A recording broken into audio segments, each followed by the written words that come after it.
Bonjour à toutes et à tous, bienvenue. Merci d'être ici au panel sur la prévention de la violence conjugale. Donc, je me présente, je m'appelle Caroline Mallette, je suis conseillère au service de la condition féminine et de l'équité salariale à la FTQ. Et je suis vraiment très heureuse d'être ici aujourd'hui parce qu'on parle d'un enjeu très important. Évidemment, comme vous le savez, on est rendu à 16 féminicides au Québec depuis le début de l'année. À ça s'ajoutent 2 infanticides commis en contexte de violence conjugale. Et au total, on parle donc de plus de 40 orphelins dus à la violence conjugale. Donc, c'est un enjeu qui est très cher au mouvement syndical. On le sait, c'est un enjeu dont on parle toujours, mais je pense que particulièrement cette année, c'était essentiel de l'aborder. Alors, je suis très heureuse d'être ici. Je suis très heureuse aussi d'être avec des panélistes incroyables, 4 femmes exceptionnelles que je vais vous présenter à l'instant. Donc, d'abord, Rachel Cox, qui est professeure au département des sciences juridiques à l'Université du Québec à Montréal. Bonjour, Rachel. Donc, ensuite, nous avons Louise Riendeau, qui est co-responsable des dossiers politiques pour le regroupement des maisons pour femmes victimes de violences conjugales. Merci, Louise. Ensuite, nous avons Annie Audet, qui est coordonnatrice au Réseau québécois des intervenantes auprès des femmes d'Unifor. Oups, elle est à la fin. Et Nathalie Lapointe, qui est intervenante auprès des femmes chez Unifor. Merci d'être là, mesdames, et merci d'être avec nous aujourd'hui. Donc, pour commencer, en fait, la première question, on va poser 3 questions ici aujourd'hui, et je vais juste vous mentionner qu'à la fin, il va y avoir une période de questions. Donc, vous allez pouvoir, si vous avez des interventions, si vous avez des choses à noter, vous allez pouvoir échanger à la toute fin. Donc, première question, j'aimerais que vous nous parliez, mesdames, de pourquoi aujourd'hui, ici, à un colloque sur la santé et sécurité du travail, pourquoi on parle de violence conjugale? Rachel. Bon, alors, merci. Bonjour tout le monde. Merci aux personnes qui ont organisé le colloque de l'invitation. C'est un sujet qui me passionne et j'apprends toujours quand j'échange avec une salle comme vous. J'ai l'entrée en matière facile avec la question « Pourquoi parler de la violence conjugale comme un enjeu de la santé et sécurité du travail? » Parce qu'au-delà des raisons éthiques, au-delà de la solidarité syndicale, on a une nouvelle raison depuis le 6 octobre dernier avec l'entrée en vigueur de nouvelles dispositions dans la loi sur la santé et la sécurité du travail, donc un ajout à l'obligation générale de l'employeur à l'article 51 de la loi qui se lit comme suit. 16e alinéa, l'employeur doit prendre des mesures pour assurer la protection du travailleur exposé sur les lieux de travail à une situation de violence physique ou psychologique, incluant la violence conjugale ou familiale ou à caractère sexuel. Donc, une raison additionnelle maintenant, parce que c'est la loi qu'on en parle, et l'employeur a des obligations explicites en la matière. Si on regarde, le Québec n'est pas vraiment à l'avant-garde, mais plutôt à la traîne dans la matière, parce que dans une majorité de juridictions au Canada, c'est déjà le cas que l'employeur a une obligation soit explicite, soit implicite en matière de violence conjugale. L'Ontario, ça fait longtemps. Colombie-Britannique, en droit fédéral, par exemple, depuis peu, l'employeur a une obligation explicite de protéger la personne victime de violence conjugale sur le lieu de travail ou aux alentours. Et c'est quand même instructif, quoique triste et fâchant, de voir d'où viennent ces dispositions ailleurs au Canada. Parce que oui, il y a les luttes syndicales, il y a les luttes des groupes de femmes, mais dans la plupart des juridictions, il y a eu un féminicide au travail qui a provoqué, qui a été le catalyseur. Donc, c'est suite à des recommandations, des rapports du coroner qui ont conclu que le décès, le meurtre d'une femme sur les lieux de travail par son ex-conjoint était prévisible et évitable. Et pourquoi ça s'est passé quand même, si tout le monde l'a vu venir? Parce que personne ne savait quoi faire et personne ne se sentait responsable, personne avait le courage et les outils pour intervenir, pour dire non, ce n'est pas une affaire privée. Donc, en Ontario, c'est le cas d'une infirmière qui a sorti avec un médecin, qui a continué à la suivre, à la harceler après la fin de leur relation. Elle a essayé un temps de l'éviter, Mais finalement, l'employeur les a cédulés en même temps à l'hôpital et il a fini par la poignarder et ensuite, il s'est donné la mort lui-même dans le stationnement. Ça, c'est le cas en Ontario. En Alberta, c'est une femme immigrante qui est décédée, encore une fois, alors que tout le monde savait qu'elle était victime de violence de la part de son conjoint. Je m'excuse, hein, c'est lourd comme matière, mais c'est quand même instructif. Colombie-Britannique, c'est dans un café Starbucks où une serveuse, l'ex-conjoint d'une serveuse s'est présenté avec un grand couteau à boucher et le superviseur s'est interposé et finalement, c'est lui qui a été tué par l'ex-conjoint violent. Donc, mon point ici, c'est aussi de dire qu'il y a risque pour les collègues aussi. Terre-Neuve, une infirmière, encore une fois, descendue par balle devant ses collègues dans une clinique médicale.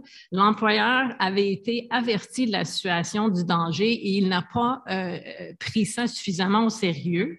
Il va sans dire que la collègue a été longtemps en absence maladie pour un stress post-traumatique, sans compter évidemment la travailleuse décédée. Donc, les femmes, on retient de tout ça. Je vous épargne les autres juridictions. Les femmes sont en situation de vulnérabilité au travail. Bref, il y a une étude pan-canadienne, je suis sûre que ma collègue Louise va en parler, qui montre que la prévalence, en fait, des manifestations de la violence conjugale au travail est quand même assez élevée. On retient que lorsqu'il y a manifestation de la violence conjugale, lorsqu'il y a intrusion de la violence conjugale au travail, c'est un signe de danger imminent. Et donc, il faut prendre la situation au sérieux et l'employeur a une obligation d'agir pour protéger. Plus tard, je vais vous dire la meilleure façon de protéger, c'est prévenir. Je suis certaine que je vous apprends rien. Mais on retient qu'au travail, le risque est élevé. Pourquoi? Parce qu'une femme peut fuir dans une maison d'hébergement, peut s'en aller en appartement, chez des amis, peut se cacher, mais tôt ou tard, elle va devoir retourner à son travail. Et c'est là que l'ex-conjoint ou le conjoint sait où il peut la trouver, connaît son trajet, connaît son horaire, etc. Donc, en gros, pourquoi parler de la violence conjugale comme un enjeu de santé et sécurité du travail, à part l'obligation légale de le faire? C'est parce que c'est le lien de subordination. La travailleuse doit être à telle place, à tel moment, qui fait en sorte qu'elle est en situation de vulnérabilité au travail. Et la violence conjugale constitue un risque sérieux pour sa sécurité à elle, pour la sécurité des collègues aussi. Au-delà de ces situations extrêmes qui se terminent avec un féminicide, d'une façon beaucoup plus courante, il y a beaucoup de situations où par texto, par téléphone, attendre la victime à la porte, etc., le contrôle coercitif peut s'exercer. Et à ce moment-là, on parle plutôt qu'un risque qui va occasionner, merci, stress et détresse à la fois pour la victime et aussi parfois pour les autres membres de l'équipe de travail. Donc, voici, je passe la parole à Louise. Bonjour, merci de nous avoir invités à être ici cet après-midi, on est très contents. Écoutez, pourquoi parler de violence conjugale ici aujourd'hui? D'abord parce que ça touche beaucoup de monde. En fait, si on regarde les statistiques des services de police du Québec, d'année en année, le nombre de plaintes augmente. On est rendu à autour de 20 000 infractions recensées par les services de police. Quand ils ont commencé à tenir des statistiques, à la fin des années 80, il y en avait 6 000. Pas qu'il y a plus de violence maintenant, mais on pense que les femmes et les personnes qui le vivent le rapportent plus. Je vais surtout parler des femmes parce que dans 80% des cas, ce sont des femmes qui ont fait appel à la police, ce qui n'empêche pas qu'effectivement des hommes puissent être aussi victimes et qu'on puisse le trouver dans toutes sortes de relations, qu'elles soient hétérosexuelles ou homosexuelles. Mais quand on regarde au niveau des statistiques de police, on voit que c'est majoritairement des femmes. Et quand on parle de 20 000 infractions, on parle d'un petit nombre par rapport à la réalité. La violence conjugale est un crime qui est sous-déclaré et c'est encore, si on se donne une vision encore plus large que celle des infractions, la violence conjugale, c'est pas toujours des coups, c'est pas toujours des agressions physiques, c'est souvent toutes sortes de tactiques utilisées par un conjoint pour priver sa conjointe de liberté et pour lui faire peur, pour faire qu'elle réponde à tous ses besoins. On parle, ces temps-ci, on commence à parler de contrôle coercitif. Et si on regarde le contrôle coercitif, effectivement, qui passe complètement sous le radar des statistiques dans la mesure où c'est des tactiques qui, prises isolément, ont l'air parfois bien anodines, mais qui font leur effet. On voit que beaucoup de personnes et de femmes surtout sont touchées. Tantôt, on l'a dit, cette année, on a eu 16 féminicides, 2 infanticides. Ce midi, j'apprenais aussi qu'il y a un nouveau conjoint d'une femme victime de violences conjugales qui a été tué récemment. Fait qu'il y a toutes sortes de cas de figure, mais c'est évidemment la pointe de l'iceberg. Et c'est là où on ne veut pas se rendre. On veut arriver à intervenir bien avant. Dans nos maisons, dans la dernière année, on a accueilli 2700 femmes, 2200 enfants. On a répondu à plus de 17 000 demandes de services sans hébergement. Donc, ça touche beaucoup de monde et ça touche le milieu de travail. Le milieu de travail, comme Rachel l'a dit, peut être un lieu où la violence se répercute. Ça ne s'arrête pas quand on ferme la porte de la maison. C'est un lieu où les conjoints savent que leur partenaire est, où ils, dans certains cas, vont pouvoir aller exercer de la violence. Mais ça peut aussi être un lieu de répit. Ça peut parfois être le seul lieu où les victimes vont pouvoir échapper à la violence, vont pouvoir en parler, vont pouvoir avoir quelques tranquillités. Donc, le lieu de travail est un lieu stratégique. On sait qu'on passe plusieurs heures par jour à notre travail. Et pourquoi en parler aussi? Parce que la violence a des impacts jusqu'au travail.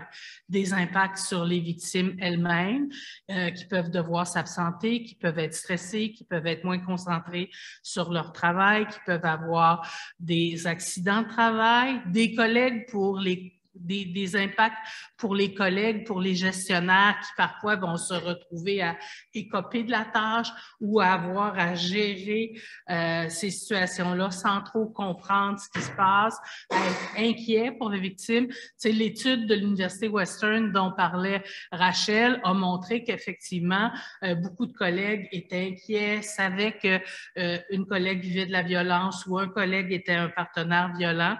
Donc, ça a des impacts sur le milieu de travail et ça a des impacts finalement sur l'organisation entière. Là. Tu sais, si on pense, dans l'étude, on voyait que certains conjoints qui exerçaient de la violence disaient qu'ils étaient plus distraits ou en colère au travail, donc ils avaient eu des accidents de travail à cause de ça. Les victimes vont avoir des pertes de productivité, des problèmes de santé, ça va créer du roulement. Donc, ça a des effets et il y avait une étude, je ne me rappelle plus les chiffres, mais qui montrait que ça coûte très cher au milieu du travail, la violence. Et le dernier, je dirais le dernier peut-être élément, pourquoi en parler, c'est qu'il est essentiel pour les victimes, si elles veulent pouvoir s'en sortir, de conserver leur emploi. Tu sais, on voit souvent que quand la violence n'est pas nommée ou quand les employeurs ne comprennent pas, on va prendre des mesures disciplinaires face aux victimes, face à leur absence et elles vont parfois finir par quitter le travail, soit sur les pressions du conjoint ou soit parce qu'il y a trop de sanctions. Donc, c'est si on veut que les victimes aient les moyens financiers de refaire leur vie, de se retrouver un logement avec leur enfant, tout ça, c'est primordial qu'elles gardent leur travail. Et c'est aussi primordial, je dirais, pour leur estime d'elles-mêmes, pour garder un réseau social et pour faire toutes les démarches nécessaires pour reprendre du pouvoir sur leur vie. Bonjour tout le monde. Et pourquoi on parle de violence conjugale en milieu de travail? Moi, j'avais le goût de vous raconter un petit peu une intervention que j'ai dû avoir en milieu de travail. OK, Excuse. Donc, j'avais le goût de vous expliquer un peu quel genre d'impact que ça a dans le milieu de travail quand une survivante dénonce et tout ça. Cette dame-là, elle a vécu avec un ex-conjoint et elle a eu une séparation, puis on le sait que c'est souvent dans les suites de la séparation que la violence va augmenter. Puis au travail, il y avait une baisse de productivité, et plusieurs de ses collègues, veut pas, on finit par juger, tu sais, elle n'est jamais là, elle est toujours absente, elle arrive en retard, elle n'est pas concentrée, elle ne fait pas la tâche. Et pourquoi on en parle? Parce qu'en milieu de travail, un peu comme Madame expliquait, Louise, l'impact, elle n'est pas seulement sur la survivante, elle est aussi sur tous les collègues, sur les gestionnaires aussi, sur l'entreprise même. Puis, quand une femme décide de dénoncer, puis qu'elle entreprend des démarches, puis que cette dame-là, entre autres, elle a été en centre d'hébergement 2 fois, il y a eu de l'accompagnement avec le tribunal, la DPJ là-dedans. Ce n'est pas un processus qui dure 2 semaines ou 5 jours. C'est un processus, c'est de longue haleine. Et les procédures judiciaires et tout ça, c'est long aussi. Donc, il faut impliquer le milieu de travail pour s'assurer que cette dame-là, elle va avoir encore son travail quand elle sera de retour et plus apte à être au travail, mais aussi que cette période-là se fasse avec l'accompagnement et de la compréhension, puis d'éviter du jugement. Et ça, dans les milieux de travail, veut pas, on est plus poussé à aller vers la productivité, vers l'efficacité, on pense toujours au business, mais il y a l'humain en arrière de ça, puis cet accompagnement-là dans le milieu de travail est primordial. Ça fait vraiment une différence d'être capable de prévenir, d'être capable de détecter certains signes, mais d'accompagner ces survivantes-là au travers de tout leur processus, sans nécessairement de se rendre toujours dans les maisons, mais dans tout ce qui est autour de ça, le droit familial, les tribunaux, l'accompagnement, les plaintes policières. C'est primordial que cette femme-là se sente dans un milieu sécuritaire à son travail, oui, mais aussi qu'elle sente qu'elle a les ressources proches d'elle et qui ont cette compréhension-là. Des fois, le conjoint ne travaille pas sur les mêmes lieux, mais on est tous conscients là, que dans nos milieux de travail, il y en a des couples qui sont dans la même entreprise, qu'on travaille ensemble. Le fait d'en parler puis d'avoir certains programmes ou certaines choses qui sont instaurées dans le milieu du travail va permettre d'accompagner les 2 personnes aussi. La personne qui a le comportement violent puis la survivante, c'est primordial. Pensez-y, là, ça pourrait être vous, ça pourrait être votre sœur, ça pourrait être votre collègue, votre gestionnaire. Puis comment, si ce sujet-là n'est pas abordé, si ce sujet-là n'est pas... si on ne le présente pas dans les milieux de travail, les gens, il faut qu'ils soient capables d'avoir une porte ouverte pour être capables de venir chercher l'aide ou de reconnaître certains signes, de creuser un petit peu, d'éliminer un peu ce jugement-là relié aux statistiques puis à la performance d'une entreprise. C'est pour ça que c'est absolument nécessaire d'en parler et de développer certains programmes dans nos milieux de travail.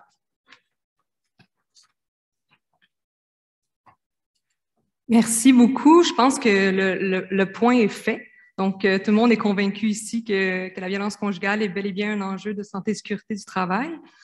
Ça met bien la table pour la prochaine question. En fait, une fois qu'on est convaincu de ça et qu'on se dit qu'il faut agir, qu'est-ce qu'on peut faire en milieu de travail? Comment aborder la violence conjugale en milieu de travail? Et surtout, comment intégrer la prévention de la violence conjugale dans nos structures?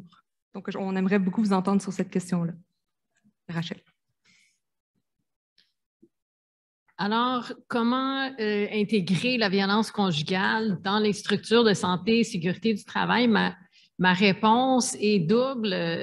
D'une part, en la traitant comme n'importe quel autre enjeu de santé et sécurité du travail, à part égale, mais aussi en comprenant qu'il existe, et en fait, il y a la nécessité d'avoir un régime à part, un régime distinct en ce qui concerne la violence conjugale, un peu comme ma collègue l'a soulevé tout à l'heure.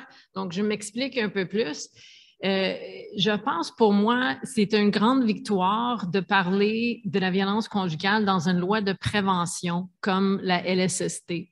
Pourquoi? Parce que c'est à la fois la reconnaissance que la violence conjugale, ça existe, puis c'est un phénomène assez répandu, hein, comme Louise soulignait tout à l'heure, mais en même temps, si on parle de prévention, c'est pas juste de dire on déplore les morts, mais de passer à une autre étape, de dire ce n'est absolument pas une fatalité non plus et qu'on doit collectivement, on peut collectivement faire quelque chose pour la faire cesser. Donc, certes, le soutien, l'accompagnement, c'est absolument vital, mais je vous invite, je vous mets au défi comme préventionniste d'aller au-devant et de parler véritablement de prévention, donc de gérer le risque de violence conjugale comme n'importe quel autre risque en faisant appel aux enseignements en gestion de la santé et sécurité du travail et donc en recensant les risques et ensuite en prenant des mesures pour atténuer ces risques-là et ce, en dehors de tout contexte d'un signalement d'une personne en particulier. Donc, ça veut dire quoi? Identifier les risques de violence conjugale. Ça veut dire regarder votre milieu de travail, regarder les caractéristiques physiques, regarder est-ce qu'il y a une politique en termes de contrôle des allées et venues. Évidemment, d'un milieu de travail à l'autre, ça va être très différent. Est-ce qu'il y a une surveillance à la réception? Y a-t-il quelqu'un qui dit « Madame, Monsieur, avez-vous rendez-vous » qui surveille un peu qui rentre, etc. Puis il y a aussi, si vous allez me dire « Oui, mais ça vaut pour toutes sortes de violences », mais c'est exactement ça. On regarde, comme dans les écoles primaires, secondaires, il y a eu des mesures maintenant, je ne sais pas si vous êtes parents, là, il faut s'identifier, les portes sont barrées. Bien, cette même mesure va bénéficier aussi aux personnes qui craignent la violence de quelqu'un de l'extérieur. Donc, à part les caractéristiques physiques, il y a aussi les caractéristiques organisationnelles de votre lieu de travail. À quel point on sait où quelqu'un va être à telle heure, à telle place, les trajets, etc. Un exemple qui est venu souvent dans les ateliers qu'on m'a souvent raconté, c'est l'exemple où un conjoint contrôlant se tient à la porte du bureau, attend tout de suite dans le stationnement ou se présente même dans le milieu de travail à la fin de la journée ou à la pause. Et là, le monde le trouve heavy, puis ils ne savent pas trop quoi faire pour dire, tu sais, « Hey, peux-tu la lâcher un peu dans ça? » Donc, mes partenaires dans le projet de recherche où j'ai beaucoup travaillé sur cette question-là sont arrivés avec l'idée d'avoir une politique contre le flânage des membres de la famille adulte. Donc, quelque chose qui servirait de point de départ pour que quelqu'un dise à un conjoint dans une telle situation-là, excusez-moi, il va falloir que vous quittez, que vous vous éloigniez parce qu'on a une politique contre ça ici, ça fait partie de notre politique de contrôle X, Y, Z. Donc, d'avoir pensé à quelque chose d'avance qui implique une action, mais en l'absence d'un signalement de la part de l'individu qui porte, qui est ciblé par le problème. Petit rappel, encore une fois, juriste de formation, c'est quoi la définition? On a dit l'employeur doit protéger sur les lieux de travail. C'est quoi les lieux de travail? C'est l'endroit où, par le fait ou à l'occasion de son travail, une personne doit être présente. Donc, c'est définitivement le stationnement, les ascenseurs, le hall d'entrée. Donc, ça va tout autour. Et souvent, quand les femmes sont tuées, ça va être dans le stationnement, à la sortie de leur travail, où c'est là qu'elles vont être traquées. Donc, les lieux de travail, c'est large. Et maintenant, les mesures pour atténuer les risques, comme je disais, ça peut être des mesures qui vont protéger contre toute violence de la part de quelqu'un à l'extérieur du milieu de travail. Ensuite, en cas d'une situation individuelle, donc le signalement, ça prend une politique de signalement adéquate. Je suis certaine que d'autres vont revenir sur la question. Puis finalement, évidemment, information et formation. Hein, dans les groupes de femmes, on appelle ça sensibilisation. Donc, important d'outiller le monde pour recevoir le signalement de façon convenable. Ce n'est pas au patron qu'on se fie ou ni lui qui va se rendre compte qu'il y a un problème, c'est les collègues. Donc, elles doivent être informées pour savoir comment écouter, comment respecter le rythme, comment, en fait, déstigmatiser la violence conjugale et comprendre qu'est-ce que ça exige de nous comme témoins. Donc, ça, c'est pour un risque comme les autres. Un risque pas comme les autres, eh bien, pour gérer le risque de la violence conjugale, le milieu de travail, à mon avis, n'est pas équipé. Ça prend absolument des références vers des ressources spécialisées à l'externe, comme les maisons d'hébergement, comme les centres de femmes, etc. Donc, c'est comme une nouveauté en SST parce que pour gérer le risque, on va vers des personnes qui ont des compétences particulières et, entre autres, pour évaluer le risque. Ça, c'est une activité qui est cruciale pour garder en vie la victime ainsi que ses enfants. C'est un exercice qui exige des connaissances scientifiques, qui est basé sur des données probantes, qui va faire en sorte qu'on a un plan de sécurité individuel. Et c'est là, de nouveau, que le syndicat, les structures santé-sécurité vont avoir un rôle à jouer pour mettre en œuvre les mesures dans un plan de sécurité individuel, le cas échéant. Est-ce que ça fait 6 minutes définitivement? Mais tu peux continuer, on a un peu plus de temps.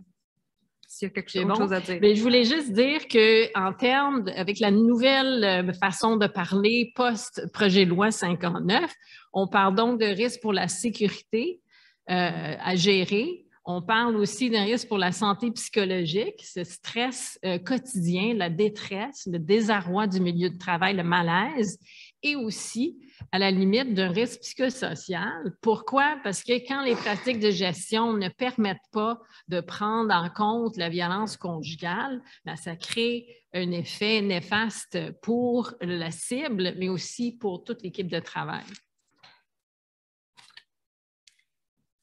Rachel nous parle des leviers plus légaux. Moi, je vais y aller plus au niveau de l'intervention. Je pense que beaucoup de milieux de travail veulent intervenir ou voudraient bien faire et tout le monde n'a pas la chance d'avoir des intervenantes comme on en a dans certains syndicats d'Unifor. Peut-être que la première chose à dire, c'est comment aborder ça. C'est d'abord, arriver à reconnaître qu'on est face à ça.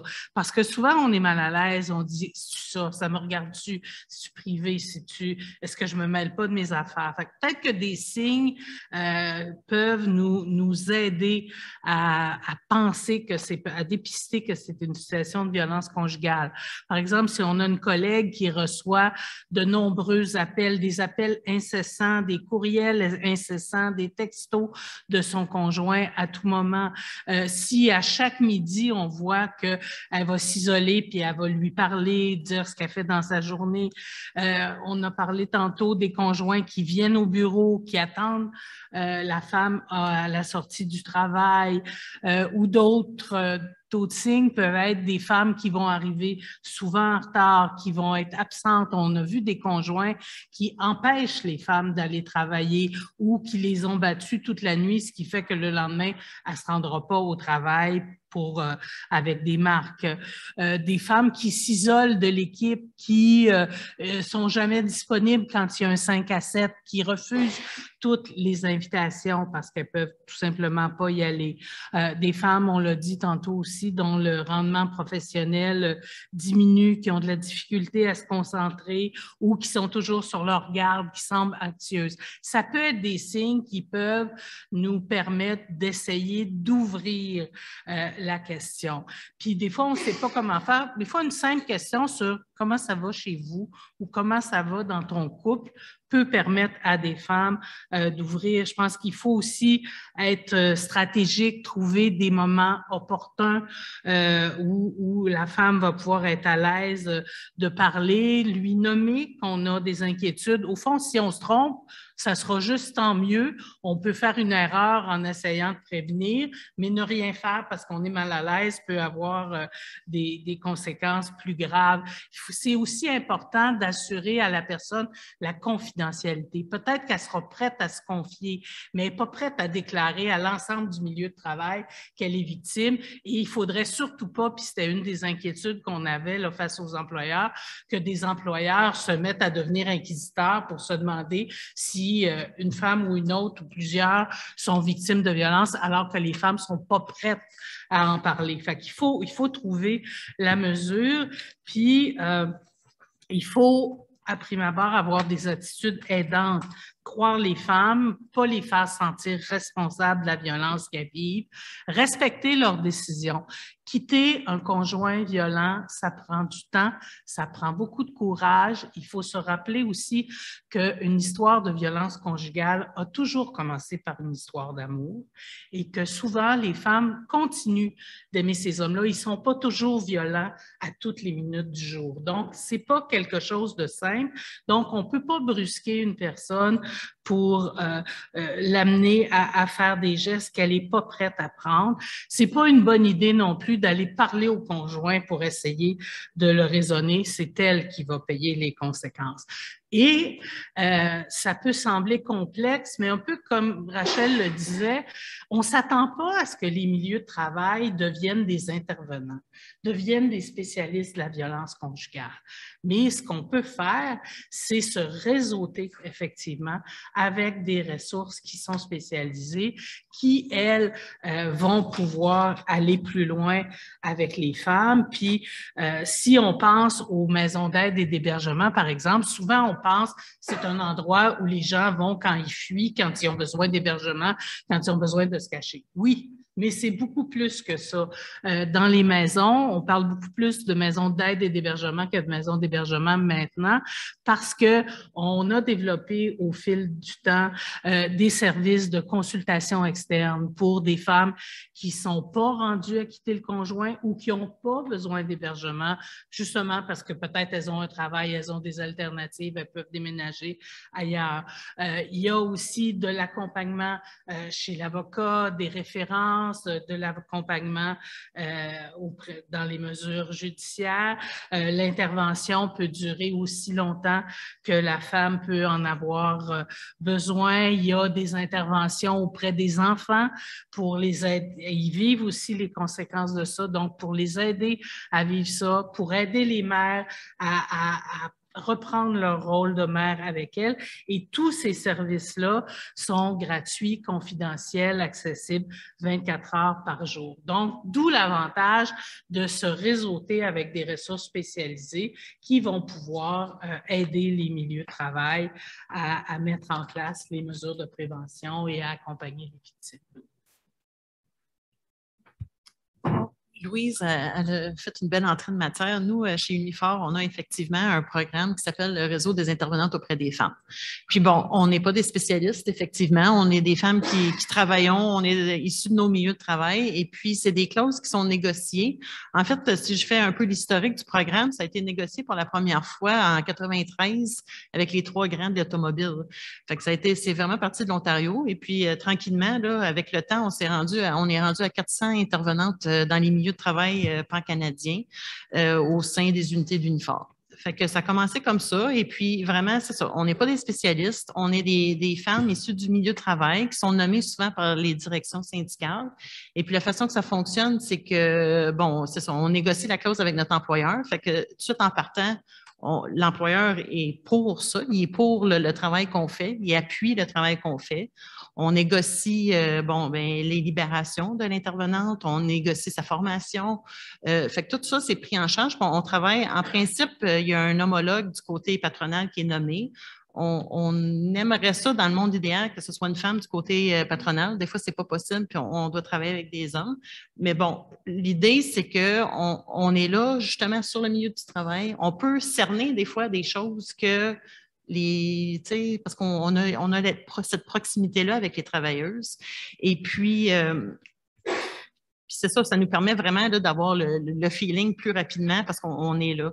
Puis Rachel et Louise ont parlé de l'étude de l'Université Western, mais notre programme fait partie des mesures préventives qui sont suggérées comme une bonne initiative de prévention. Fait que ceci dit, c'est ça, c'est les femmes qui sont nommées par l'exécutif syndical. Ces intervenantes-là reçoivent des formations. C'est une formation de 3 jours qui est quand même spécifique à la violence conjugale. Fait que comment reconnaître les signes, c'est quoi les facteurs aggravants, les facteurs de risque. On parle de comment, juste la communication, comment aborder une personne qui vit de la violence. Peut-être qu'elle ne voudra pas nous en parler, puis ça se peut, puis il ne faut pas le prendre personnel, ça ne veut pas nous en parler. Mais comme Louise disait, de juste de faire signe qu'on est là, qu'on est à l'écoute, puis que ça prendra le temps que ça prendra, mais quand tu auras le goût de m'en parler, bien, je vais être là pour t'écouter, puis je vais être là pour t'accompagner, parce qu'on n'est pas des spécialistes, loin de là. Mais bon, on a quand même une petite formation qui nous permet de pouvoir les aider convenablement. Et puis, bien, c'est ça, on travaille de concert avec les maisons, parce qu'on sait tous les services qui sont offerts, puis souvent, les gens ne le savent pas. Fait que peut-être que la personne n'a pas nécessairement besoin, comme Louise a dit, d'hébergement, mais on peut l'aider. Ben, regarde, tu pensais que ce service-là est offert. Souvent, c'est des questions des barrières de langue aussi. Fait qu'on peut les aider dans tout ça, d'avoir l'aide qu'elles ont besoin. Dans l'étude de Western, on disait aussi que les femmes, ils sentent beaucoup plus susceptibles, quand ils ont besoin d'aide, de parler à quelqu'un qu'ils connaissent, qu'ils voient tous les jours, plutôt qu'un professionnel de la santé. Fait que là, c'est ça, c'est là que l'importance de la proximité se dessine. Bon, c'est pas mal ça. Ah oui, bien, juste au Québec, je voudrais juste spécifier, parce que des fois, les gens nous disent « Ouais, mais les délégués sociaux sont là. » Puis oui, absolument. Puis on travaille de concert, on collabore avec le réseau des délégués sociaux. On n'est vraiment pas là pour prendre la place mais on a juste comme une petite spécialité, si je peux dire, sur la violence conjugale. Puis souvent, on travaille vraiment de concert avec les délégués sociaux. S'il y a des problèmes, tu sais, de suicide, de toxicomanie, bien là, on va travailler vraiment ensemble pour offrir de l'aide à notre travailleuse qui a besoin. Puis à même titre, bien, peut-être que c'est l'agresseur qui travaille avec nous, puis on va l'aiguiller aussi vers des ressources. Mais c'est sûr que le titre de notre poste, c'est intervenante auprès des femmes, fait qu'on est comme formé plus pour les femmes, mais ça ne veut pas dire qu'on ne peut pas aider un homme qui aurait besoin aussi, si jamais ça se présentait. Merci beaucoup. Comme on a un peu de temps, je me permettrais une petite question de suivi là, pour vraiment bien outiller tout le monde ici. Est-ce que de votre expérience, qui est très diverse, là, vous avez rencontré des obstacles, ou c'est quoi les obstacles communs qu'on rencontre quand on veut agir en milieu de travail? Et comme ça pourrait nous préparer à être outillés puis surpasser ces obstacles-là plus facilement. Tu peux y aller, oui. Ben, en fait, moi, je suis une travailleuse d'un milieu à prédominance masculine, vraiment. Puis j'ai voulu la négocier, cette clause-là, chez moi. Puis la première chose qu'on me dit, ben il y a 20 filles ici, il n'y aura pas de problème avec ça. T'sais. Fait que c'est le genre de choses qu'on entend dans nos milieux de travail. C'est malheureux, mais bon. Puis ça, c'est vraiment une grosse affaire. Il y a aussi un peu, justement, pourquoi que je paierais pour former quelqu'un quand on pense que ce n'est pas un problème. Les gens ne veulent pas vraiment regarder. Je pense qu'il y a un peu un malaise aussi de se mêler de ça. Moi, c'est ce que j'ai rencontré de mon bord. Je ne sais pas si tu avais de quoi, d'un obstacle. Moi non plus, je n'ai pas négocié. Là. Moi, je suis le résultat de la négociation, mais ce que je remarque plus, c'est le jugement. C'est vraiment le jugement par les collègues ou par le gestionnaire. Le travail d'intervenante, étant donné qu'on est sur le plancher, on n'a pas les spécialités du tout de ce qu'on retrouve en maison d'aide et d'hébergement, mais on a quand même des ressources, mais on a aussi le lien avec l'entreprise, avec l'employeur. Et on a aussi, donc on est capable de, par exemple, établir des plans de sécurité sur le milieu du travail. On va être capable d'éviter des mesures disciplinaires, par exemple, parce que la travailleuse est trop en retard, trop absente et tout ça. Fait qu'on va faire ce lien-là, mais on va aussi... l'obstacle premier est le jugement. Et c'est vraiment ça. Parce que quand les gens s'absentent souvent, là, notre premier réflexe, c'est de dire « Ah, elle est toujours absente. Ah, elle va être en retard. » Mais il faut aller au-delà de ça. Puis je pense que c'est un des gros obstacles qu'on rencontre, c'est ça. Et le fait que les gens ne croient pas nécessairement non plus que ça arrive sur leur lieu du travail. Je ne crois pas que ça arrive, que tu sais, ah ben non, ça n'arrive pas chez nous, mais ce n'est pas vrai, ça arrive partout. Moi, je dirais, nous, on est sur une belle lancée. On est au début d'un projet de sensibilisation puis de travail avec syndicats et entreprises pour 3 ans. Fait qu'on n'a pas encore été beaucoup confrontés, mais on a des maisons qui ont travaillé sur cette question-là depuis plusieurs années. Et je sais que, par exemple, dans des petites entreprises où il n'y a pas de département de ressources humaines, où il n'y a pas tant de monde, où tout le monde se connaît, c'est complexe d'agir. Et l'autre chose qu'on a entendu dans les liens qu'on avait avec l'Université Western, qui, après la recherche, a développé tout un programme là, de formation, c'est la difficulté pour plusieurs milieux de travail de donner suite après la formation. Et nous, on se félicitait parce qu'on se disait, bien, ce qu'on a prévu, c'est un accompagnement qui est possible des différents milieux de travail parce que c'est pas, tu as beau être formé, tu as beau savoir c'est quoi les bonnes attitudes, ce que tu peux faire. C'est un changement de pratique dans les milieux. Donc, en tout cas, on pense que ce sera gagnant d'être capable d'offrir aux différents milieux de travail avec qui on va collaborer là, un soutien puis un accompagnement. Parfait, merci beaucoup. Donc, on enchaîne avec la troisième question. On l'a un peu abordé, mais là, on entre vraiment dans le concret. Donc, c'est quoi nos outils? C'est quoi nos ressources pour agir? C'est quoi notre pogne, en fait? Par où on prend ça pour intervenir là, sur la violence conjugale et agir concrètement en milieu de travail? Donc, encore, c'est la juriste qui vous parle, incapable de la laisser à la maison. Et moi, je pense qu'un outil pour une mise en œuvre qui soit vraiment transformatrice de la société et des milieux de travail en matière de violence conjugale, moi, je verrais un règlement de la CNSST sur la question. Il y aura évidemment aussi une négociation de convention collective. Je suis certaine qu'on va en parler.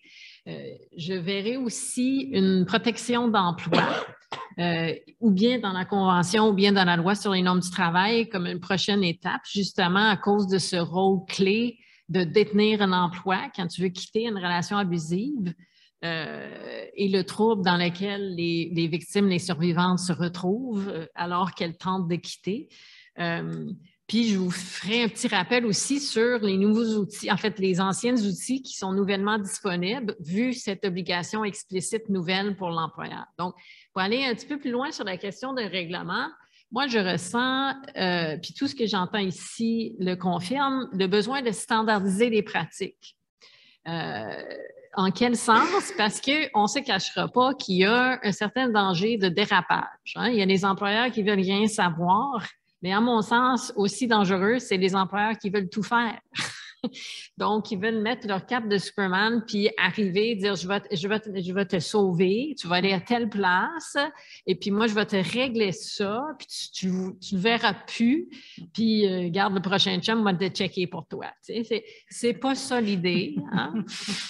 L'idée, c'est que la travailleuse reprenne du pouvoir sur sa vie. Et donc, il va falloir répéter souvent que le rôle de l'employeur, justement, c'est de ne pas juger, c'est de faire en sorte que quand la travailleuse est au travail aux alentours, qu'elle est en sécurité. Et point.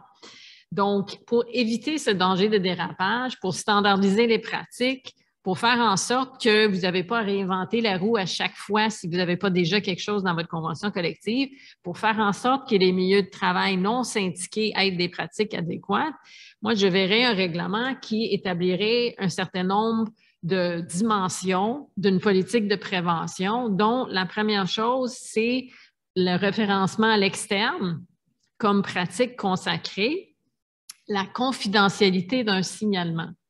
Parce que si on veut avoir, pour prévenir la violence conjugale sur les milieux de travail, un signalement lorsqu'il y a une situation, il faut qu'il y ait un environnement propice à ça.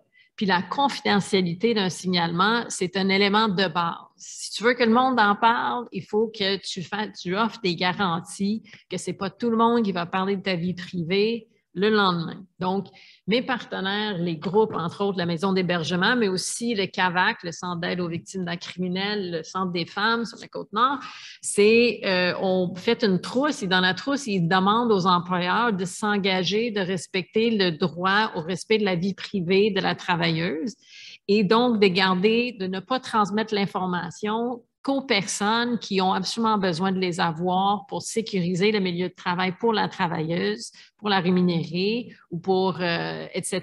Donc, ça ne va pas dans ton dossier de ressources humaines, par exemple. Donc, il y a un certain nombre de pratiques que je voudrais personnellement voir standardisées, uniformisées. Et puis que pour moi, un véhicule, un point de départ, ce serait un règlement de la CNSST. Aussi, la question, on sait, la santé et la sécurité, il faut former, sensibiliser, informer sur une base continue.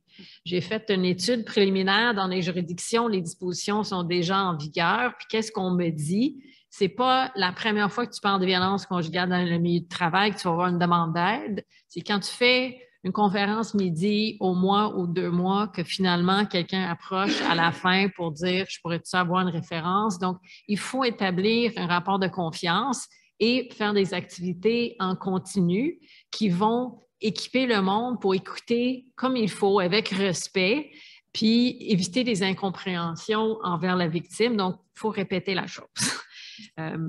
Bon, la protection d'emploi, je pense que vous comprenez ça là, en tant que syndicaliste, que quand ça va mal, on a besoin de garder notre lien d'emploi. Comme je disais, pour moi, ça c'est bien dans la convention collective. La meilleure chose pour tout le monde syndiqué, non syndiqué, c'est une protection explicite dans la loi sur les normes du travail.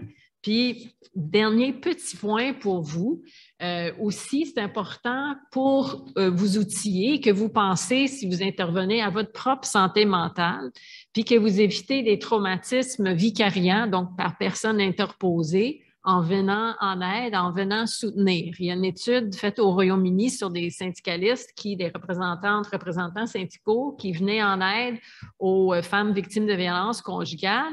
Puis les personnes qui venaient en aide faisaient souvent des épuisements professionnels, avaient des problèmes eux-mêmes de santé mentale. Pourquoi? Parce que c'est une violence absolument cruelle, désespérante, sournoise et quand on n'a pas de levier pour intervenir, on se sent impuissant.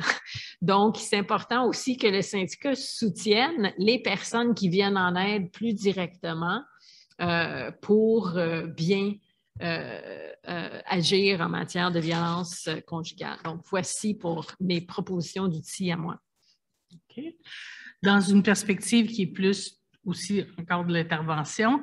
Je pense que pour arriver à aider puis à agir, la première chose, c'est la mise en place d'activités de sensibilisation. Rachel en a parlé, c'est au bout de quelques fois, parfois qu'on a des dévoilements et des mesures d'accompagnement des victimes. Ça va permettre au fond à tout le monde de savoir que l'employeur ou le milieu de travail est prêt à agir et ça va favoriser, comme on le disait tantôt, des attitudes appropriées puis aidantes. Quand on parle de mesures de sensibilisation, bien évidemment, on peut organiser des ateliers, des conférences dans les 12 jours d'action contre la violence faite aux femmes pendant la semaine de la santé et sécurité au travail autour du 8 mars. Bon, on peut avoir toutes sortes d'occasions dans l'année pour le faire. Une autre façon aussi assez simple, c'est l'affichage. Le gouvernement produit toutes sortes de matériel de sensibilisation. Les ressources spécialisées le font aussi. Donc, afficher dans des lieux stratégiques ces campagnes-là peut permettre de dire « Ah, ici, c'est une préoccupation qu'on porte dans ce milieu de travail-ci. » Afficher des listes de ressources, les numéros de téléphone des ressources dans des lieux. Des fois, on parle des toilettes, au fond, où tu peux décrocher ton petit papier. Personne ne va le savoir que tu as pris ce numéro de téléphone-là. Puis quand tu es prête à appeler, tu peux le faire. Fait que c'est des choses qui peuvent être aidantes. Si dans des milieux de travail plus gros où il y a des mécanismes de communication interne, là, des infolettes, des intranets, passer de l'information sur la problématique de la violence conjugale peut aussi être une façon de montrer qu'on se préoccupe de ça et évidemment maintenir ces activités-là dans le temps. Comme disait Rachel, ce n'est pas au bout d'une fois peut-être que ça va avoir de l'effet, ça sera peut-être à force de le répéter. D'autres outils, c'est des mesures d'accommodement ou de sécurité pour les victimes elles-mêmes. On peut offrir des journées de congé pour permettre d'aller chercher du soutien, pour consulter un avocat, consulter un médecin, une ressource.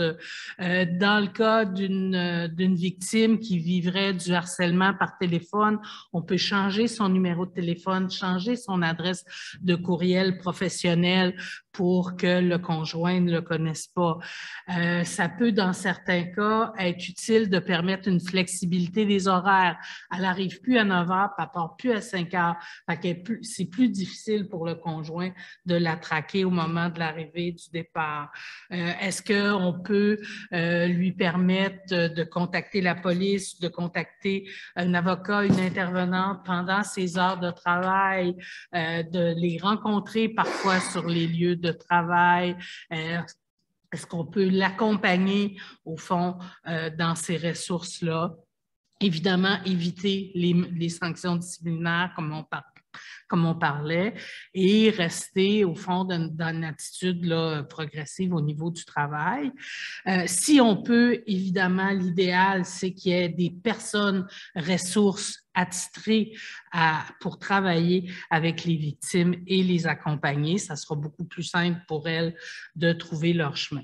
D'autres outils possibles, c'est de se doter d'une politique de travail qui intègre la question de la prévention de la violence conjugale et toutes les mesures dont on a parlé, sensibilisation, accommodement, pour que tout le monde dans le milieu sait que c'est là. D'avoir un plan d'accompagnement des victimes dans les cas où elles dévoilent la violence, où il y a des indices.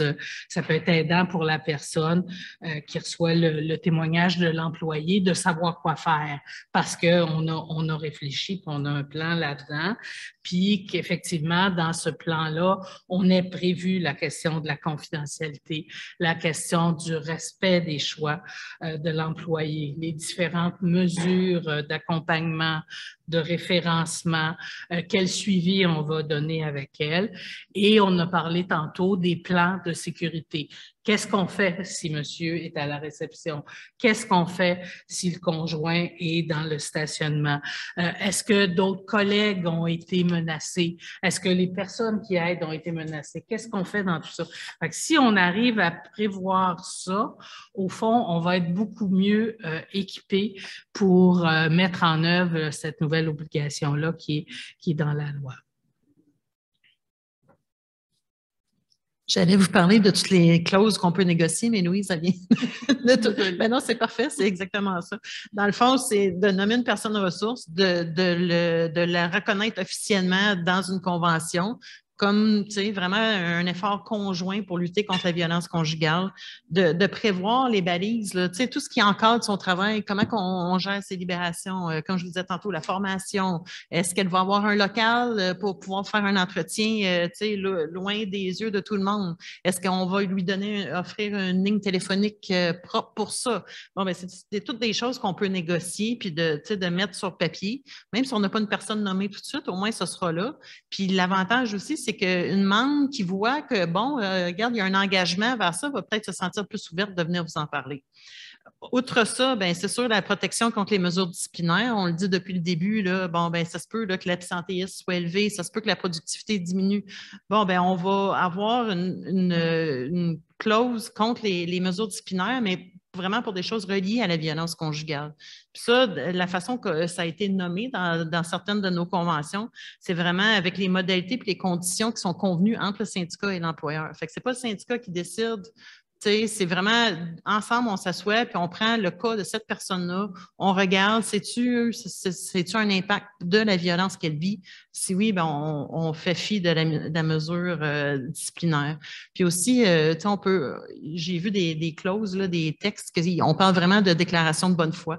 Fait le syndicat s'engage, les membres s'engagent à ne pas utiliser cette clause-là juste pour le fun, pour essayer de se sauver d'une mesure disciplinaire qui n'a pas du tout rapport. Fait que ça, c'est des choses qui sont, on essaie de rendre ça plus attrayant pour l'employeur, mais ça, c'est des fois, ils sont peut-être un petit peu réticents, mais quand il y a une façon de l'écrire d'une façon qui est convenable pour les deux. Ensuite, on a parlé des congés payés. Idéalement, on aimerait ça que les victimes aient accès à des congés payés, mais même s'ils ne le sont pas, ben c'est mieux que rien pour avoir justement une chance de faire ce qu'elle a à faire. Puis ça, par le passé, on exigeait un papier d'un avocat ou quelque chose. Là, on essaie de mettre ça de côté, puis de vraiment, encore une fois, avec les modalités puis les conditions qui sont convenues entre l'employeur et le syndicat, cette personne-là pourra avoir, on a des places que ça peut aller jusqu'à 10 journées de congé, c'est quand même intéressant. Puis encore une fois, quelqu'un qui vit une situation de difficulté, qui n'a pas nécessairement le goût d'en parler, bien, ça peut peut-être l'aider à vouloir partager. Ensuite, les mesures d'accommodement, tout ce que Louise nous disait tantôt de réduction des facteurs de risque, que je ne les répéterai pas, là, mais c'est modification d'horaire, l'enlever même du registre de l'entreprise. Bon, ça, c'est toutes des choses qu'on peut négocier. On peut se faire un plan général, un plan de sécurité de façon générale. Puis là, après ça, quand on a un cas, bien là, on peut l'adapter selon les besoins de la personne. Clause de confidentialité, on en a parlé. Nous, justement, on s'est bâti un réseau parce qu'on avait des intervenantes un peu dans tous les milieux, mais on s'est rendu compte que justement, elles s'essoufflaient parce qu'elles étaient toutes seules dans leur milieu de travail. C'est vraiment suite à ce constat-là qu'on a créé le réseau et qu'on m'a nommée coordonnatrice du réseau. Mais c'est pour vraiment qu'on ait la chance justement j'ai vécu un cas difficile, mais tu sais, qu'on puisse faire du debriefing entre nous, qu'on puisse s'aider entre nous parce qu'on a tant de milieux, tellement différents. Juste Nathalie télétravail, tu sais, pour Belle. Moi, je suis dans une raffinerie. Fait que c'est des milieux complètement différents. Mais on a besoin là, de se connecter entre nous, puis de se ressourcer, puis de se faire un debriefing. Tu sais, on dit souvent là, le fardeau de dealer avec des cas, bien, on a un sac à dos qui est lourd à traîner. Mais le but, ce n'est pas de transférer mon sac à dos à Nathalie, c'est qu'on puisse jaser ensemble puis de se débarrasser du sac à dos. Fait que ça, c'est toutes des choses qu'on peut faire concrètement en négociation pour aider à combattre les violences. Puis Nathalie, elle va vous parler des exemples de elle, qu'est-ce qu'elle fait concrètement sur le terrain. Le réseau d'intervenantes est super important parce qu'on va se créer un réseau de ressources. Par exemple, une intervenante, on va travailler avec le poste de quartier qui est proche de notre milieu de travail. On va établir des liens tout de suite, des contacts. On n'attend pas d'avoir une situation qui est rendue en urgence. C'est vraiment en prévention qui fait qu'on va être capable d'avoir un contact rapide. Puis, si on a quelqu'un à référer, bien, ça va se faire rapidement. Ça, c'est une des choses. On fait beaucoup d'ateliers en milieu de travail. Puis oui, là, la dernière année, plusieurs d'entre nous, on s'est retrouvés en télétravail. Donc, ces ateliers-là, on les fait aussi par Zoom. Fait qu'on va ouvrir les plages plus longtemps, faire des petites présentations, rappeler les signes, s'assurer de garder toujours le contact avec les gens le plus possible pour qu'ils puissent, si jamais, justement, à un moment donné, faire écoute, là, j'ai besoin d'aide, fait que je sais où me diriger. On fait le lien avec l'employeur, puis c'est important de le faire avant que les situations arrivent, vraiment en prévention, de s'assurer de dire, OK, à qui je vais parler s'il y a tel type de situation-là. Puis c'est pas toujours possible. Moi, je viens d'une très, très grande entreprise, puis j'en ai pas de counterpart. J'ai pas quelqu'un de précis à parler. Je dois m'adresser à chacune des différentes unités d'affaires, mais il faut développer ces liens-là, faire les contacts, se présenter dans l'entreprise avec les gestionnaires particulièrement. Faire beaucoup de sensibilisation, oui, les affiches, clairement. Moi, j'ai un petit local complètement isolé avec une ligne de téléphone qui est complètement à part de l'édifice. Puis c'est important pour il faut se sentir en confiance. Puis il ne faut jamais briser ce lien de confiance-là qu'on a créé avec la travailleuse qui vient nous voir. Fait que ce réseau-là communautaire, les réseaux de centres d'aide, maisons d'hébergement, mais les réseaux communautaires aussi pour nos travailleuses racisées, des fois, ils ont des problématiques de langue, ils ont des problématiques de compréhension, tout ça. Donc, d'essayer d'avoir dans le communautaire un peu autour de notre milieu de travail, quelles sont les ressources qui sont disponibles pour ces survivantes-là, puis comment est-ce que je peux créer un lien tout de suite, puis souvent, ce qu'on va faire, c'est on va les inviter sur notre milieu du travail. Venez nous expliquer ce que vous faites. C'est quoi les ressources? Parce qu'effectivement, les gens, ils vont penser souvent un centre de la maison d'hébergement, c'est pour que la dame quitte absolument. C'est pas toujours le cas, puis ça n'arrivera pas dans toutes les situations non plus. Puis c'est important de créer ces liens-là, ce qui fait que on est capable de garder la confiance, de garder le lien de notre travailleuse, mais de bien l'accompagner là-dedans en la référant aux gens qui ont exactement les bonnes compétences pour les aider dans ce travail-là. Fait que d'avoir quelqu'un dans les milieux de travail qui est une ressource, ça fait vraiment une grande différence. Les gens, ils viennent vous voir, ils vont vous parler de tout ce qui se passe, mais ça va surtout défaire la gêne, puis cette barrière-là qu'on a souvent, peu importe dans quelle entreprise on travaille. Merci beaucoup. Je pense que le message a été lancé, là, que c'est très important de collaborer entre les différents acteurs, les différentes expertises. Le message est clair. Alors, nos panélistes ont été très efficaces. On a un peu plus de temps pour la période de questions. C'est super. Donc, on aurait là un 25 minutes pour la période de questions. Donc, j'ouvre le plancher. Il y a des micros ici dans la salle pour poser des questions. Et on a aussi des questions qui viennent potentiellement en ligne. Donc, on va prendre toutes ces questions-là. Je vois une main levée. Vous pouvez venir poser votre question.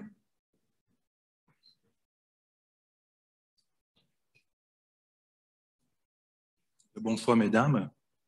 Grandement merci pour votre engagement à la cause sociale et surtout au respect humain.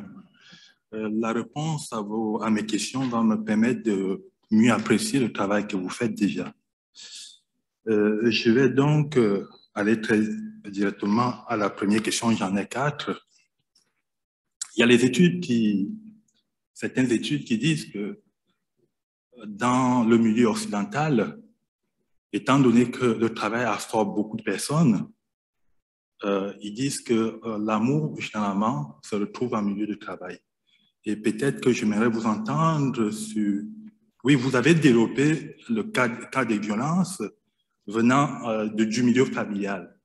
Mais lorsque l'amour naît en entreprise entre 2 hommes et une femme, il peut y avoir exercé des violences en cas de rupture difficile. Ce qui m'amène donc à vous poser ma première question. Est-ce que la loi donne droit à un employeur d'interdire toute relation amoureuse en milieu de travail afin d'éviter toute violence en cas de rupture difficile et ainsi respecter le principe de précaution? Ça, c'est ma première question. Jusqu'où un employeur peut-il aller dans ses obligations envers ses employés et ne pas empiéter sur la vie privée et protection des employés? Est-ce que vous voulez qu'on prenne les 4 questions ou vous voulez répondre tout de suite aux 2 premières? Une à la fois. Au fur et à mesure, oui, c'est bon. Donc, je vous laisse répondre à la première question ou la première et la deuxième qui ont été posées.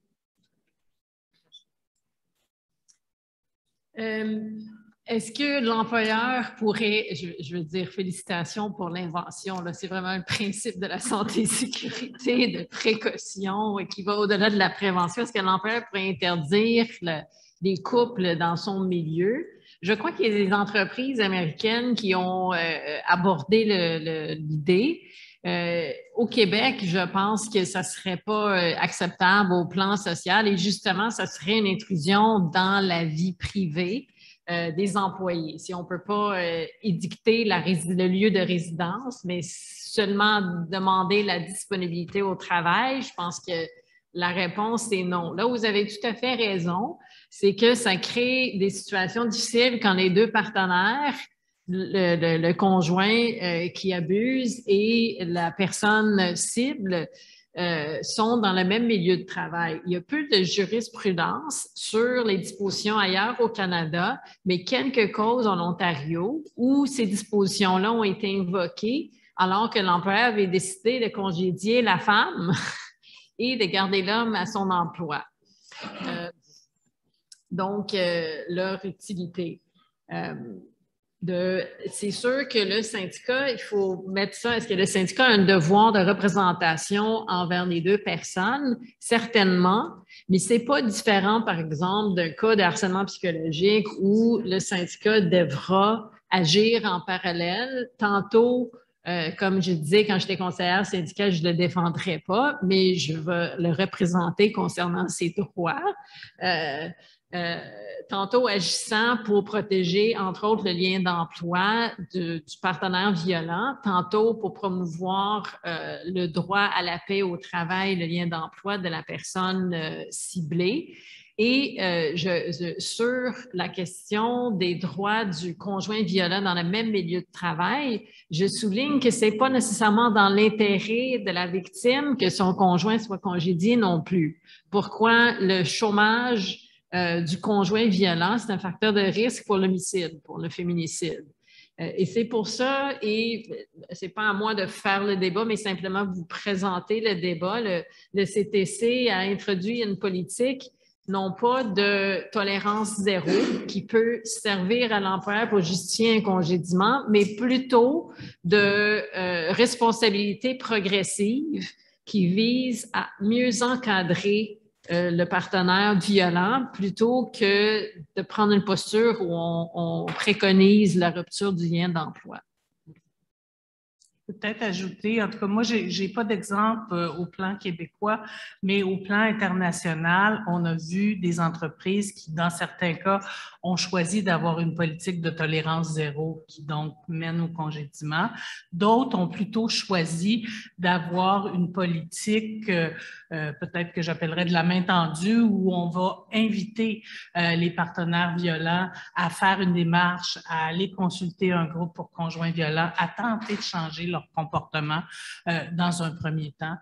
Fait que je pense qu'il y a différentes choses. Puis, pour répondre à votre première question, il y a un dicton populaire qui dit que l'amour est plus fort que la police. Alors, certainement plus que les employeurs. Merci. Si ça ne vous dérange pas, confrères, on a d'autres questions. Donc, on passerait les autres questions. Puis si ensuite il y a du temps, vous pourriez continuer avec vos questions supplémentaires. Merci beaucoup. Donc, on a une question du web. De Isabelle Gérard, SCFP 3280. Auriez-vous la référence pour pouvoir lire sur l'étude de l'Université Western, s'il vous plaît? Oui, on peut vous trouver ça certainement. Oui, est-ce que vous... Et j'ai 3 autres questions aussi, là. OK, on va alterner peut-être avec la salle et le web. Donc, consoeur. Merci, félicitations pour vos présentations. Alors, je m'appelle Magali Giroux, conseillère régionale à la FTQ. En fait, j'ai une question pour plusieurs femmes victimes de violences conjugales. On sait que de se rendre au travail, c'est souvent pour eux un endroit sécuritaire puis une façon de sortir de leur milieu de travail. Alors, de sortir en fait de leur milieu violent. Peut-être que je suis en train de devancer quelque chose là, dans vos présentations, mais avec l'avènement du télétravail qui va s'installer pour plusieurs, j'aimerais ça vous entendre sur ça. Comment on va pouvoir faire plus de prévention? Comment on va pouvoir aider ces femmes-là qui vont être prises quotidiennement dans leur milieu de violence? Merci. Je peux peut-être essayer de vous répondre partiellement. Mon employeur, moi, c'est Bell Canada. Donc, ça fait 18 mois qu'on est en télétravail, puis on ne retournera pas dans les bureaux. Donc, ce qu'on fait présentement, c'est qu'on va s'assurer de garder un contact avec les équipes de travail. On a les outils de la compagnie, là, si vous voulez, pour essayer d'être capable de communiquer avec eux. Mais on a notre comité de conditions féminines et on présente des ateliers à tous les mois. Donc, tous les mois, c'est plusieurs sujets, mais celui sur la violence conjugale revient assez souvent, surtout depuis qu'on est en télétravail, parce qu'effectivement, il manque ce contact-là qu'on est moins capable de voir. Puis, il y a des signes en télétravail aussi. Il y a de la baisse de productivité quand on est en milieu de travail, mais quand on est en télétravail, c'est l'inverse. C'est souvent ce que je remarque là, depuis les 18 derniers mois, c'est que la travailleuse va travailler beaucoup plus. Elle va être là le matin très tôt, elle va finir le plus tard, puis c'est comme si elle essayait de meubler le plus possible de son temps en étant au travail pour essayer d'éviter d'avoir à gérer tout ce qu'elle a à gérer avec le conjoint violent. Fait que comment on fait? On apprend. On est vraiment en apprentissage. En tout cas, de mon côté, là, on est vraiment en apprentissage pour tenter de rejoindre le plus possible de gens, mais garder le contact avec les ateliers ou les rencontres des 5 à 7 virtuels. C'est ce qu'on a fait, là, ce qu'on a essayé de développer depuis les derniers mois. Moi, je n'ai pas beaucoup de réponses, mais c'est vrai que c'est une préoccupation importante. on l'a vu pendant le confinement, les femmes ne pouvaient pas appeler à l'aide, étaient confinées avec le conjoint 24 heures par jour dans les maisons. Fait qu'effectivement, je pense qu'il faut développer des activités, aussi développer des signes. On fait beaucoup de visioconférences. Bien, à un moment donné, il y avait une fondation qui avait développé un signe qu'une femme pouvait faire pendant une rencontre de travail et qui voulait dire « j'ai besoin d'aide ». Fait que je pense qu'il va falloir qu'on soit effectivement très créatif et créative pour arriver effectivement à aider toutes les victimes qui vont être en télétravail. Merci beaucoup. Je pourrais juste ajouter que l'obligation de protection de l'employeur s'applique aussi en télétravail. Donc, toute intervention peut être vue comme étant un programme d'information et de formation au sens de la loi, justement dans un esprit de prévention. C'est sûr que le télétravail donne plus de moyens de contrôle à l'agresseur parce qu'il peut intervenir et l'empêcher de faire son travail. C'est aussi les enfants qui sont en otage. Donc, d'où la pertinence. Puis ça m'amène à répondre partiellement à la deuxième question du confrère en arrière concernant le respect de la vie privée. Comme je disais, pour moi, c'est un engagement important à aller chercher de la part de l'employeur. Et la façon que la modification est rédigée, après, à la toute fin de l'article 51, on lit « Dans le cas d'une situation de violence conjugale ou familiale, l'employeur est tenu de prendre les mesures de protection lorsqu'il sait ou devrait raisonnablement savoir que le travailleur est exposé à cette violence. » Donc, cette modulation de l'obligation de l'employeur, pour moi, était positive parce que ça nous permet d'aller chercher un équilibre entre le droit au respect de la vie privée et une intrusion patronale qui vise à aller chercher dans la vie privée de ses employés. Ça l'empêche, par exemple, d'exiger, et c'est vraiment des suggestions que j'ai entendues des personnes au Conseil du patronat, la déclaration de chacun. Est-ce que je suis, oui ou non, victime de violence conjugale? Une approche extrêmement réductrice et pas du tout utile. Donc, voilà, je voulais juste apporter ce deuxième élément à la question de monsieur. Merci beaucoup. On avait donc une autre question du web. Oui, j'ai une question semblable à celle de Magali, de Olivier Boutotte, du SCFP 3187. J'aimerais entendre des panélistes sur les enjeux avec l'augmentation du télétravail, comment s'adapter à cette nouvelle réalité, sachant que ça accentue l'isolation des victimes. Avez-vous quelque chose à ajouter ou ce que vous venez de dire résume bien? Bien, peut-être de voir avec l'employeur s'il y a une possibilité d'aller travailler dans les bureaux. Parce qu'à certains moments, l'accommodement, ça peut être un genre d'accommodement aussi de permettre à la travailleuse de retourner sur les lieux du travail puis d'éviter d'être toujours à la maison. Ça dépend bien sûr de l'employeur. Puis, la pandémie, puis le confinement, puis tout ça, on apprend tous en même temps. Là. On essaye tous de sortir le mieux que ça, mais peut-être, ça pourrait être peut-être une option d'être un accommodement, de retourner sur les lieux du travail au lieu de rester à la maison, par exemple. Je voulais juste ajouter qu'avec mes partenaires de recherche, on a quand même émis certaines consignes pour les employeurs en temps de confinement.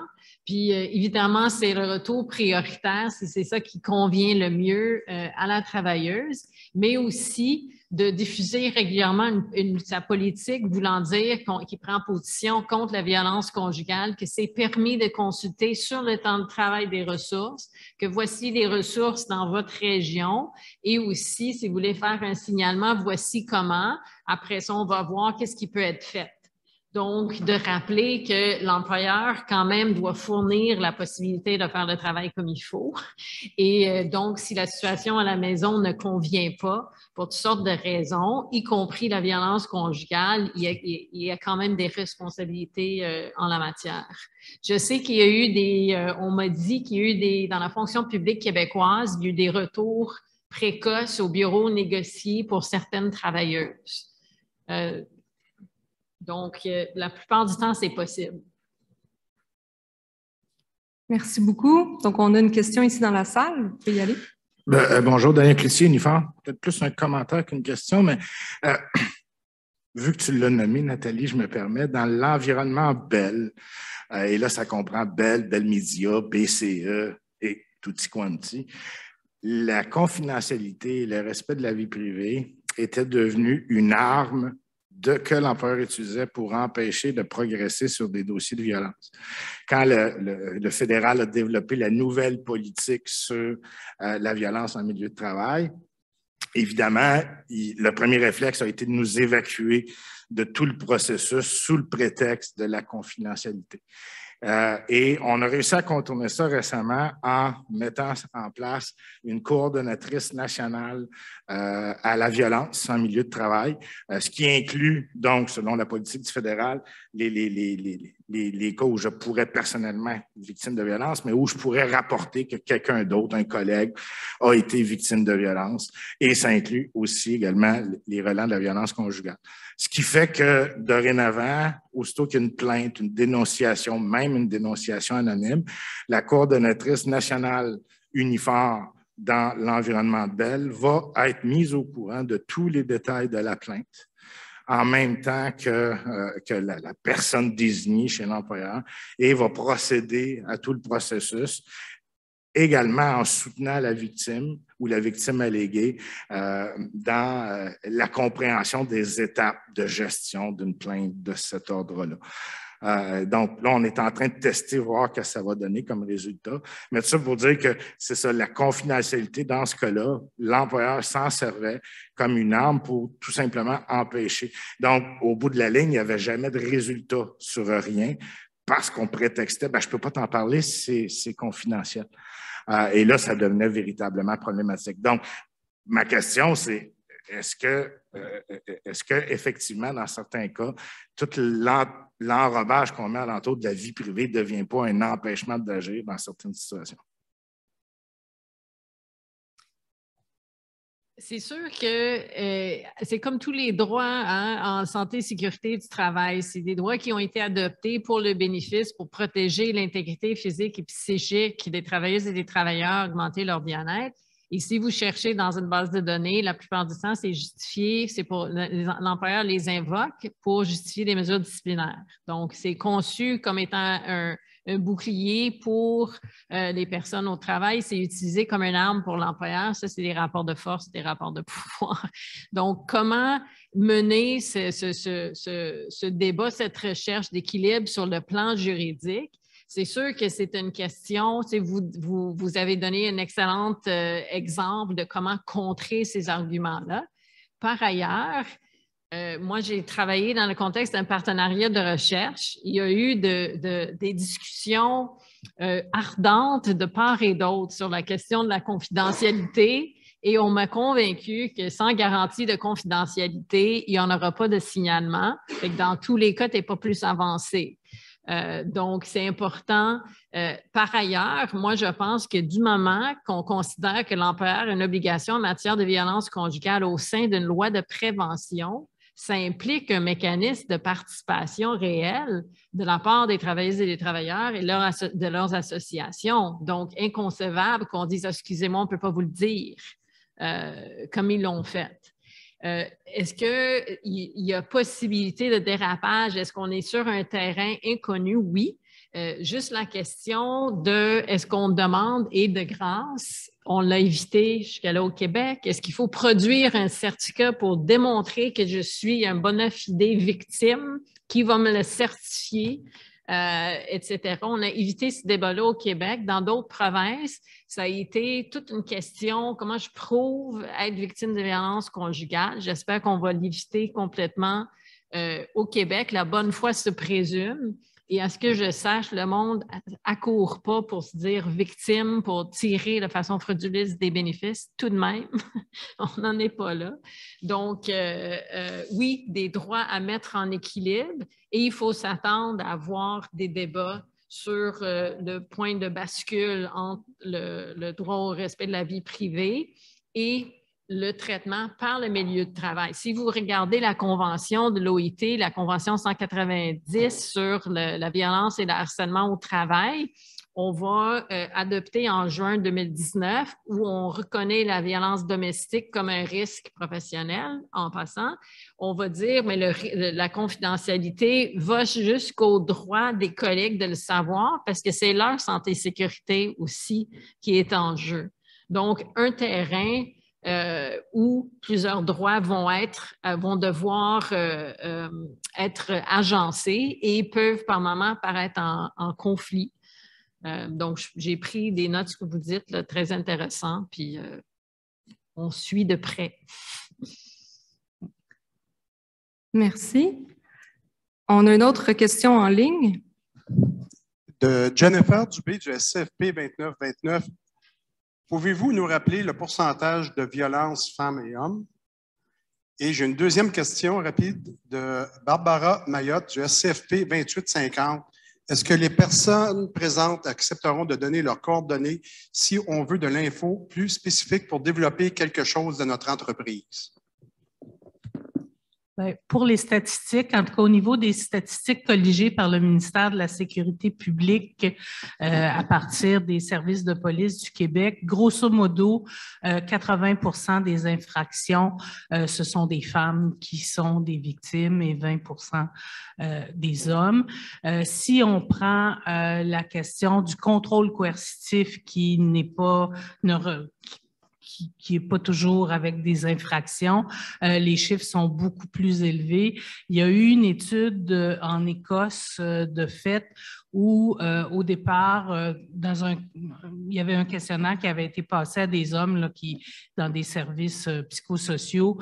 50% d'entre eux disaient qu'ils étaient victimes de violences, mais quand on utilisait les indicateurs de contrôle coercitif, la proportion revenait à 2%.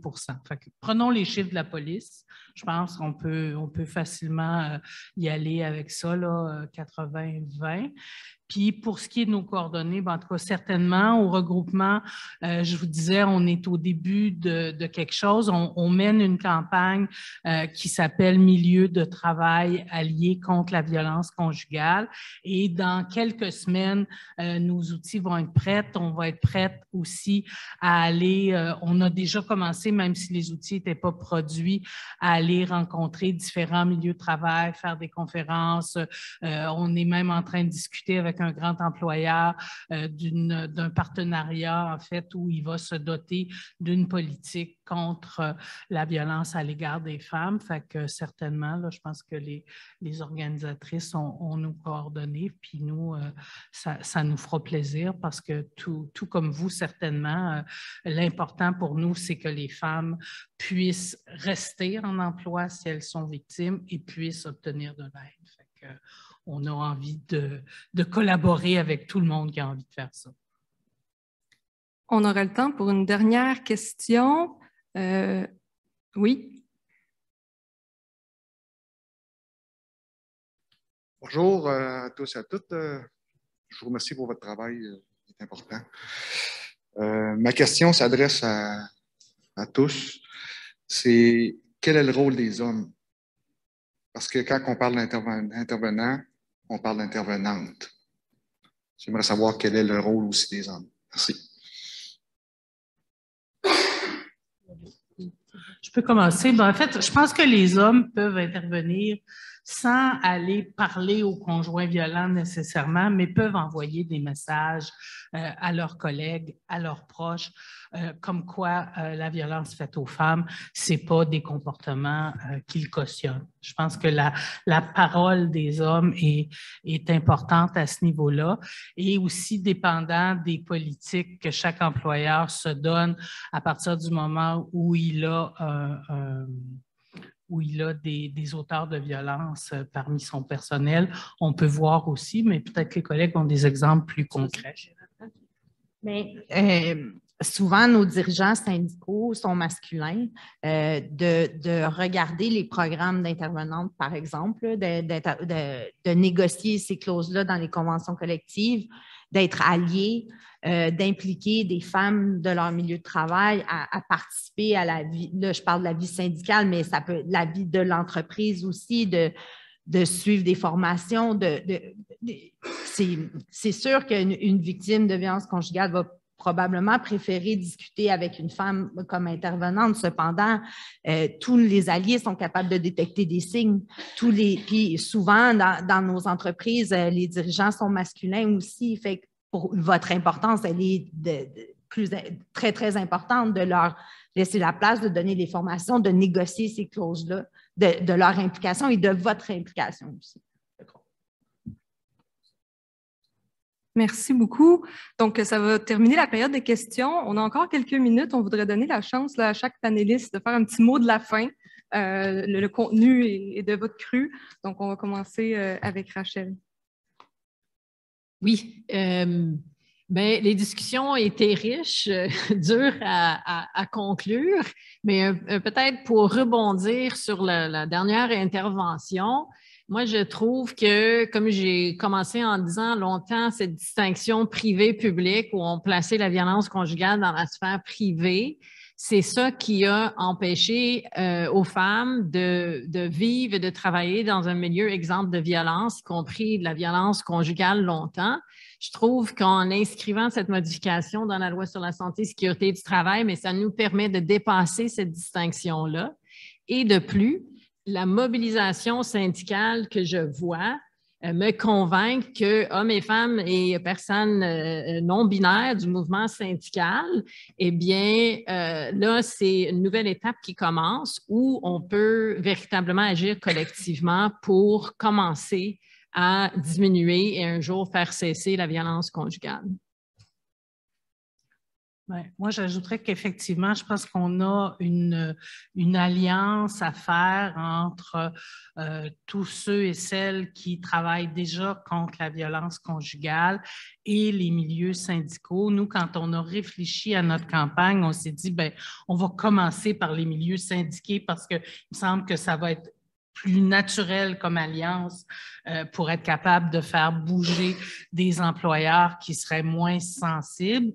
Fait que dans ce sens-là, moi, je dirais, tantôt, je vous parlais de notre campagne Milieu de travail allié contre la violence conjugale. On va avoir des représentantes qui vont être capables d'intervenir dans la plupart des régions du Québec. Il y a déjà la Côte-Nord qui est active à ce niveau-là.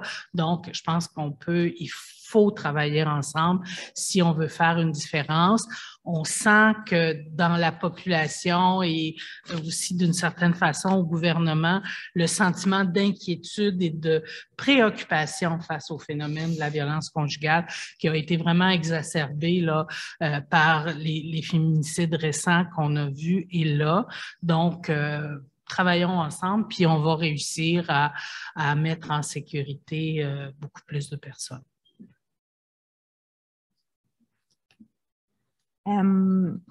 Restons à l'affût, restons ouverts d'esprit, évitons les jugements, puis gardez le contact. Je pense que c'est la base pour rejoindre le plus de gens possible.